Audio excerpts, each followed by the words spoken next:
할아버지는 누구세요? 우린 내일 미국으로 입양 가요. 다시는 아빠 묘소에 못 와요. 폭설이 쏟아지는 아들의 묘역. 정도영 회장의 심장이 멎는 듯 했습니다. 죽은 아들의 어린 시절을 꼭 빼닮은 아이가 내 살배기 동생을 업고 묘비를 닦고 있었기 때문이죠. 아이의 손등은 동상으로 터져 피가 흐르고 있었습니다. 하지만 아이는 내일이면 영영 떠나야 한다며 낡은 사진 한 장을 남기고 도망치듯 사라졌습니다. 20년 전 의절하고 떠난 아들이 남긴 핏줄, 그리고 그들을 노리는 검은 손길. 과연 정 회장은 비행기가 뜨기 전에 아이들을 지옥에서 구해낼 수 있을까요? 사연 시작 전에 구독과 좋아요 눌러주시고 지금 어디에서 듣고 계신지도 댓글로 남겨주세요. 그곳까지 마음으로 찾아가 감사 인사 전하고 싶습니다. 그럼 오늘의 사연 시작합니다.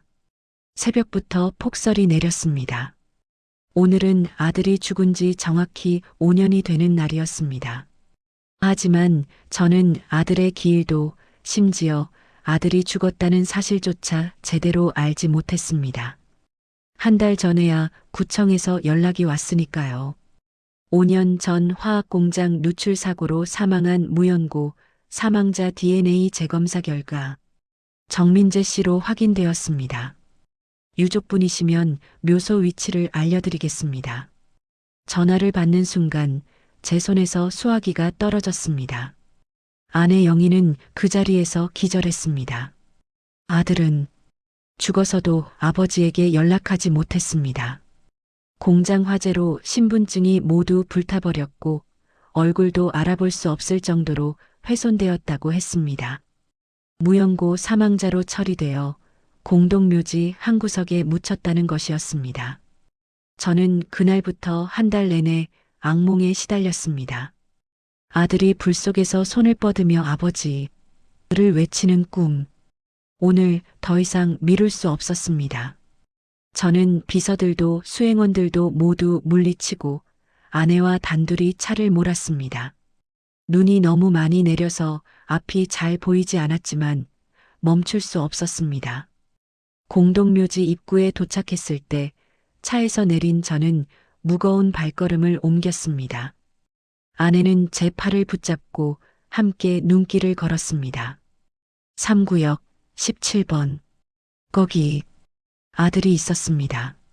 하지만 우리보다 먼저 온 사람들이 있었습니다. 눈 쌓인 묘비 앞에 세 개의 작은 그림자가 보였습니다. 12살쯤 되어 보이는 사내아이가 내 살배기 남동생을 등에 업고 있었고 9살쯤 되는 여자아이가 맨손으로 묘비에 쌓인 눈을 치우고 있었습니다. 셋이서 낡은 파카 하나를 나눠 뒤집어 쓴 채였습니다.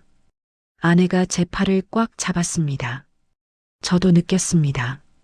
큰아이의 옆모습이 어린 시절 제 아들과 너무나 닮았다는 것을.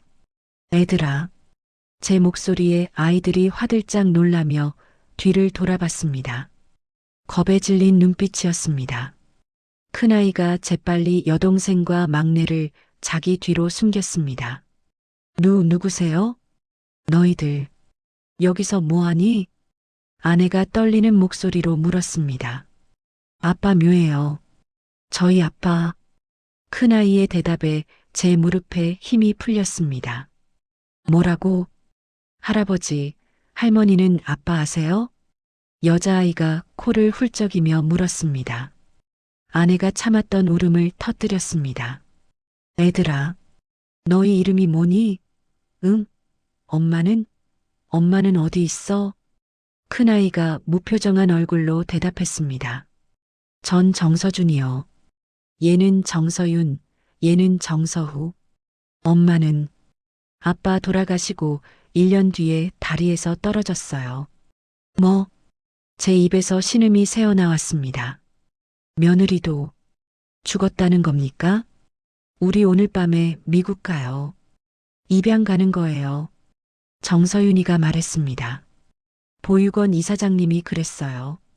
미국 가면 학교도 가고 밥도 새끼 먹는데요.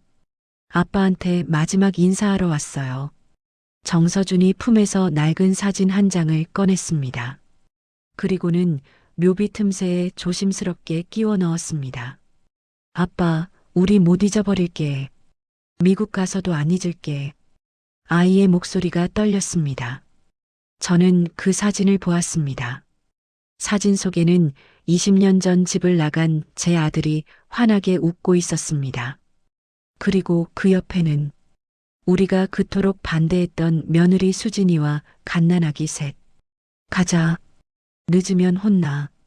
정서준이 동생들 손을 잡았습니다. 저는 본능적으로 손을 뻗었습니다. 잠깐. 기다려라. 하지만 아이들은 이미 눈보라 속으로 사라지고 있었습니다. 눈 위에 남겨진 작은 발자국들. 그 발자국을 따라 선명한 핏자국이 보였습니다. 신발 밑창이 다 떨어져서 맨발로 눈을 밟은 흔적이었습니다. 아내가 눈밭에 주저앉아 오열했습니다. 여보, 우리 손주들이에요. 우리 민재 아이들. 저렇게 굶고 얼어 죽게 생겼어요. 저는 떨리는 손으로 비서에게 전화를 걸었습니다. 김 비서, 지금 당장 차 대기시켜. 그리고 저 아이들 뒤쫓아서 어디로 가는지 확인해. 놓치면 안 돼. 절대로. 회장님 무슨, 내 손주들이야. 내 아들이 남긴 마지막 핏줄들이라고. 제 목소리가 떨렸습니다. 평생 이렇게 다급한 적이 없었습니다. 비서가 조심스럽게 아이들을 뒤쫓았습니다. 아이들이 도착한 곳은 서울 외곽 허름한 3층 건물이었습니다. 건물 입구에 낡은 간판이 걸려 있었습니다.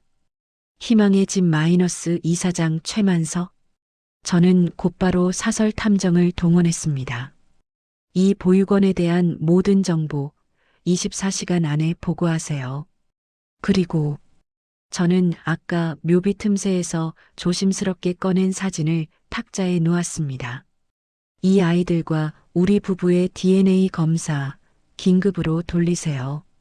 그날 밤 저는 한숨도 자지 못했습니다. 아내도 마찬가지였습니다. 우리는 거실 소파에 나란히 앉아 밤을 지새웠습니다. 여보, 아내가 제 손을 잡았습니다. 우리 너무 큰 죄를 지은 거 아닐까요? 민재가 우릴 용서해 줄까요? 저는 대답할 수 없었습니다. 대신 아내의 손을 꽉 잡았습니다. 차가운 손이었습니다. 새벽 4시 비서에게서 전화가 왔습니다. 회장님, DNA 검사 결과 나왔습니다. 결과가 99.99% 일치합니다. 세 아이 모두 회장님의 친손주가 확실합니다. 전화기를 든 제 손이 떨렸습니다. 아내는 그 자리에서 기절했습니다. 주치의와 간호사들이 급히 달려왔지만 아내는 한참 뒤에야 정신을 차렸습니다. 여보, 맞아요? 정말 우리 손주들 맞아요? 아내의 눈에서 눈물이 주르륵 흘러내렸습니다. 그래, 맞아. 우리 민재 아이들이야. 저는 아내를 끌어안았습니다. 20년 만에 처음으로 우리 부부는 서로를 붙잡고 울었습니다. 오전 10시 저는 신분을 숨기고 보육원을 찾아갔습니다. 익명의 후원자로 위장한 채였습니다. 보육원 문을 열고 들어서자 50대 중반의 남자가 비굴한 미소를 지으며 다가왔습니다. 어서 오세요. 저는 이곳 이사장 최만석이라고 합니다. 전화로 말씀하셨죠? 거액을 후원하신다고? 그렇습니다. 하지만 제대로 운영되는 곳인지 확인하고 싶어서요. 물론이죠. 구경 마음껏 하세요. 최만석이 시설을 안내했습니다. 겉으로 보기에는 깨끗했습니다. 하지만 벽 곳곳에서 곰팡이 냄새가 났고 아이들 침대는 낡아서 삐걱거렸습니다. 아이들을 볼 수 있을까요? 네, 2층이 생활관입니다. 2층으로 올라가자 20명 정도의 아이들이 비좁은 공간에 모여 있었습니다. 그 중에서 정서준, 정서윤, 정서우가 보였습니다. 정서준은 구석에 앉아 멍하니 벽만 쳐다보고 있었습니다. 침까지 흘리고 있었죠. 저 아이가 정서준입니다. IQ가 60 정도밖에 안 돼요. 동생들도 비슷하고요. 최만석이 안타까운 표정으로 말했습니다. 그래서 국내 입양은 어렵습니다. 미국에 장애아 전문 치료시설이 있어서 그곳으로 보내는 겁니다. 오늘 밤 출국 예정이에요. 그 아이와 잠깐 얘기해도 될까요? 물론이죠. 서준아, 이리 와봐. 정서준이 느릿느릿 다가왔습니다. 눈빛은 초점이 없었습니다. 완벽한 연기였습니다. 하지만 저는 알아챘습니다. 최만석이 잠깐 자리를 비운 사이 정서준의 눈빛이 변했습니다. 또렷하고 날카로웠습니다. 아이는 바닥에 손가락으로 재빨리 글씨를 썼습니다. 거짓말. 밤 10시 공항. 도와주세요. 그리고 재빨리 지웠습니다. 제 심장이 쿵 내려앉았습니다. 12살 아이가 바보 연기를 하면서 저에게 신호를 보낸 겁니다. 최만석이 돌아왔습니다. 아이가 좀 산만하죠? 집중력도 떨어지고. 그렇군요. 잘 알겠습니다. 저는 명함을 건넸습니다. 가짜 이름이 적힌 명함이었습니다.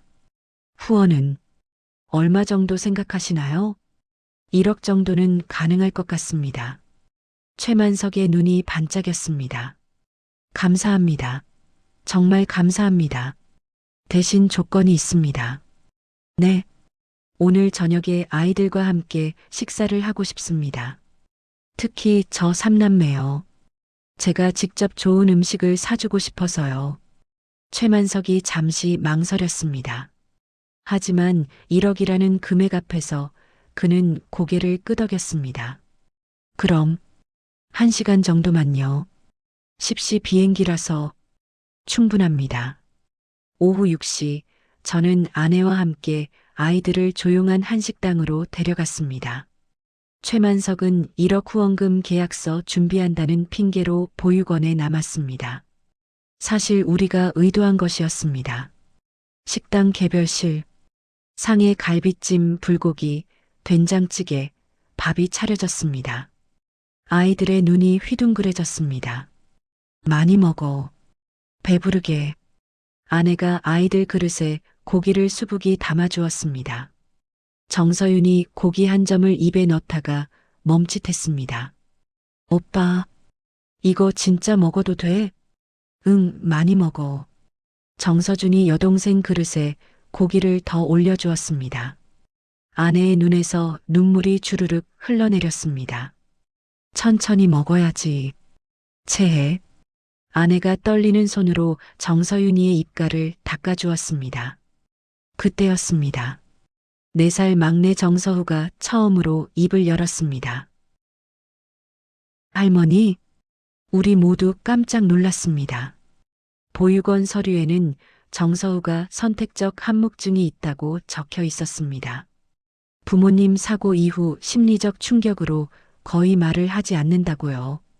그래, 할머니야. 아내가 정서우를 끌어안고 목 놓아 울었습니다. 저도 눈시울이 뜨거워졌습니다. 서준아. 저는 정서준을 불렀습니다. 너, 머리 좋구나? 정서준이 깜짝 놀란 표정을 지었습니다. 그리고는 주위를 두리번거리더니 바보 연기를 멈췄습니다. 들켰나요? 왜 그런 척했니? 정서준이 주먹을 꽉 쥐었습니다. 동생들이랑 헤어지기 싫어서요. 뭐, 똑똑하면 따로따로 입양 보낸대요.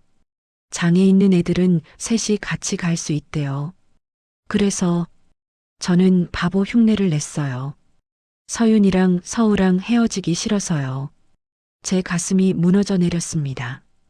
12살 아이가 동생들을 지키려고 자신의 천재성을 숨기고 지옥행 비행기를 선택한 겁니다.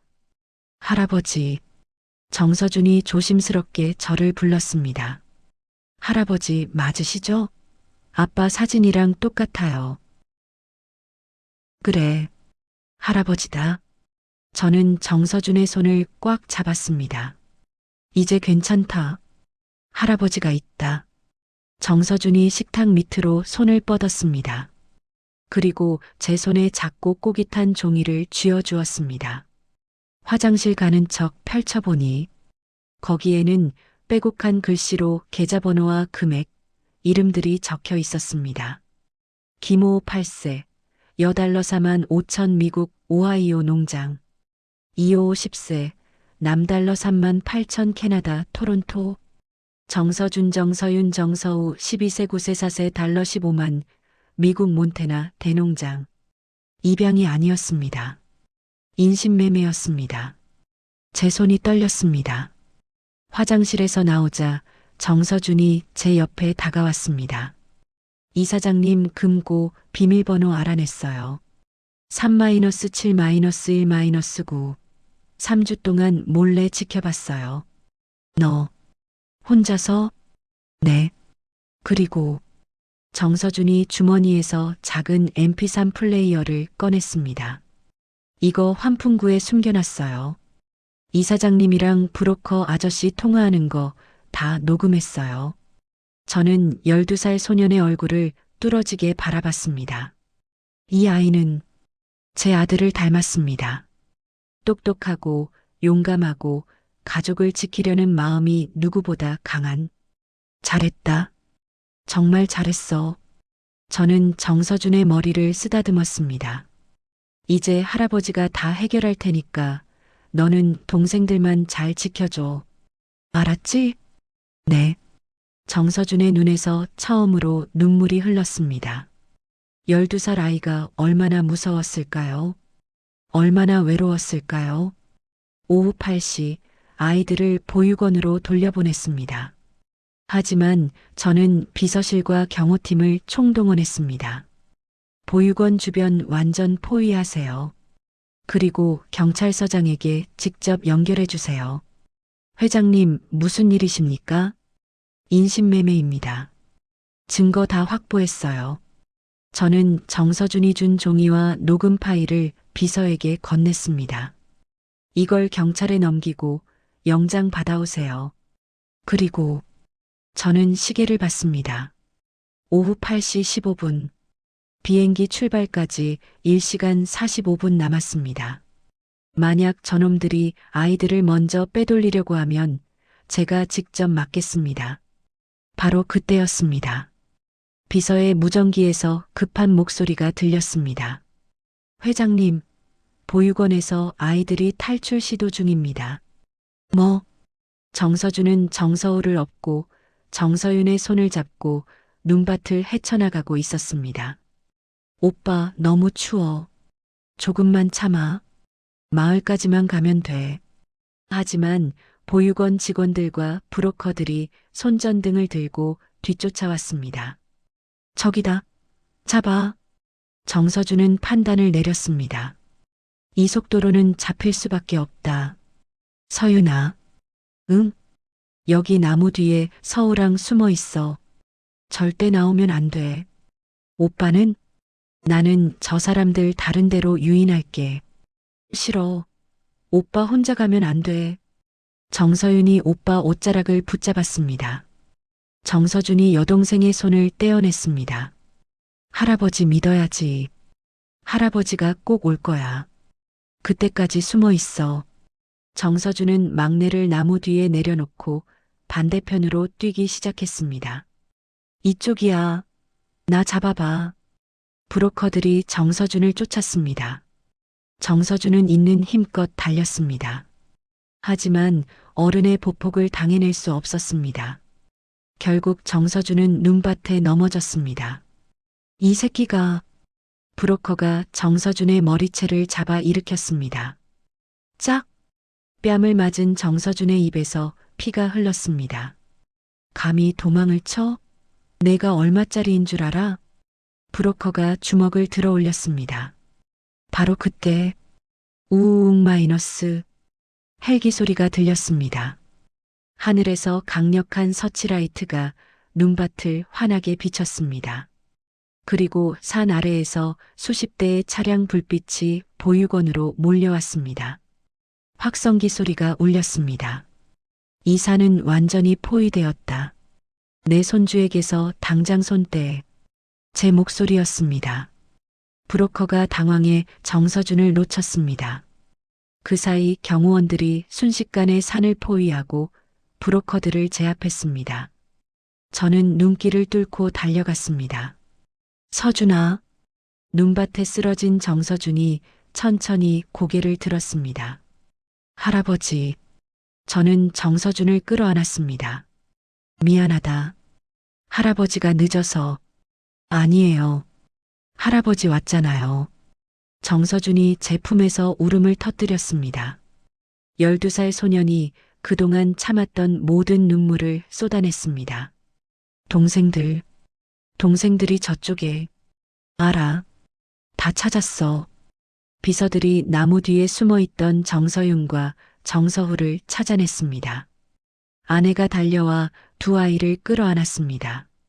아이고, 우리 강아지들. 얼마나 무서웠어. 눈 내리는 산속에서 우리 가족은 처음으로 하나가 되었습니다. 최만석의 최후. 산 아래 보육원 앞. 경찰차 여러 대가 도착했습니다. 최만석 이사장이 끌려 나왔습니다. 이건 말도 안 됩니다. 저는 합법적으로 입양 절차를 밟았어요. 저는 정서준이 준 증거들을 경찰서장에게 건넸습니다. 여기 비자금 계좌 내역입니다. 그리고 지난 5년간 불법 해외 송출 명단 총 67명. 그리고 비서가 노트북을 열었습니다. 정서준이 녹음한 파일이 재생되었습니다. 최만석, 이번 건은 특별해. 애가 셋이니까 15만 달러 받아야지. 브로커 농장주가 계약금 입금했어. 애들 상태 괜찮지? 최만석 걱정 마. 서류에 전부 장애하로 처리해놨어. 보조금도 이중으로 받았고. 녹음이 끝나자 최만석의 얼굴이 새하얗게 질렸습니다. 이건 어떻게? 정서준이 앞으로 나섰습니다. 3주 동안 환풍구에 제 MP3 플레이어 숨겨놨어요. 배터리 아끼려고 1시간에 5분씩만 녹음했어요. 아저씨가 통화할 때마다요. 경찰들이 경악했습니다. 12살 아이의 치밀한 계획에 최만석에게 수갑이 채워졌습니다. 내가 뭘 잘못했어? 고아 새끼들 입양 보내준 게 죄야? 저는 최만석의 면전에 다가갔습니다. 입양이 아니라 인신매매였어. 그리고 넌 내 손주들을 지옥으로 팔아넘기려 했지. 손주? 웃기고 있네. 20년 동안 한 번도 안 찾아온 할아버지가 무슨. 닥쳐. 제 목소리가 차갑게 깔렸습니다. 너는 내 법무팀이 감옥에서 늙어 죽을 때까지 붙어 있을 거니까 각오해. 최만석이 경찰차에 실렸습니다. 보육원 아이들이 창문에서 지켜보고 있었습니다. 저는 비서에게 지시했습니다. 저 보육원 내일부터 우리가 인수합니다. 아이들 전부 제대로 된 곳으로 보내고 건물은 철거하세요.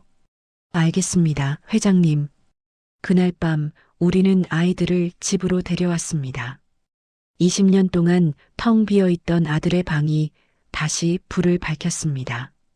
아내가 직접 아이들 옷을 갈아입히고 따뜻한 물로 목욕을 시켰습니다. 할머니, 이게 다 우리 옷이에요? 정서윤이 새 옷을 만지작거리며 물었습니다. 그럼 다 내 거야. 내일 더 사러 가자. 진짜요? 꿈 아니죠? 꿈 아니야. 이제 여기가 내 집이야. 정서윤이 아내를 끌어안았습니다. 거실에서는 정서준이 조심스럽게 책장을 살피고 있었습니다. 서준아, 책 읽고 싶어? 네. 읽어도 돼요? 당연하지. 할아버지 서재에 책이 수천 권 있어. 다 읽어도 돼. 정서준의 눈이 반짝였습니다. 그날 밤 저는 정서준의 방에 들어가 침대 옆에 앉았습니다. 할아버지. 응? 아빠는 할아버지한테 왜 연락 안 했어요? 제 가슴이 철렁 내려앉았습니다. 그건 아빠가 할아버지 싫어했어요? 아니다. 아빠는 할아버지를 사랑했어. 너무 사랑해서 할아버지한테 짐이 되기 싫었던 거야. 우리도 할아버지한테 짐이에요? 절대 아니다. 저는 정서준을 꽉 안았습니다. 너희는 할아버지의 보물이야. 가장 소중한 보물. 정서준이 제 품에서 작게 울었습니다.